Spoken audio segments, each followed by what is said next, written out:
In today's video, I'm going to teach you how to effectively edit a table on a Confluence page. Whether you're fine-tuning a document or updating a team project, navigating Confluence's user interface is key. Let's explore this step-by-step guide to make your edits efficient and straightforward. First, you'll need to start from the Confluence homepage, which acts as your central hub for all your projects and information. Here, you can easily navigate through various spaces and pages. Once you're on the home page, your next task is to zero in on the specific workspace that contains the page you want to edit.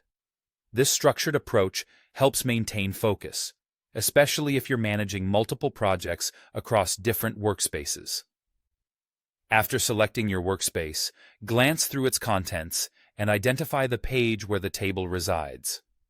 Once you've located the correct page, click on it to open. This action will take you directly to the content you intend to revise. Once on the page, you'll want to scroll through the document to locate the table that requires editing.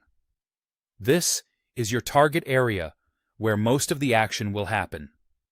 Now, let's delve into the editing process. Click the Edit button on the page. As this opens the editing mode, you'll observe that the table becomes interactive, allowing you to make various adjustments. This could include updating text, numbers, or any data within the cells. Within the editing mode, you can click to select the table, and then you'll see additional options appear.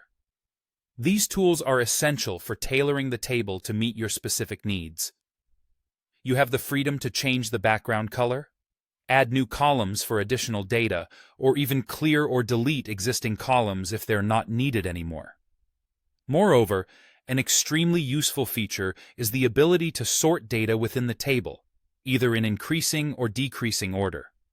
This can be particularly handy if you're trying to organize data in a meaningful way that enhances readability and comprehension for anyone who views the document. Finally, remember that Confluence provides more advanced options if your editing needs are a bit more complex. Explore these features to unlock new ways of presenting and structuring your data effectively. With these steps, editing a table on a Confluence page becomes a more manageable task, allowing you to keep your documents organized and up to date. Practice makes perfect, so don't hesitate to spend some time exploring additional features that you might find useful for other projects. Thanks for tuning in today. Happy editing!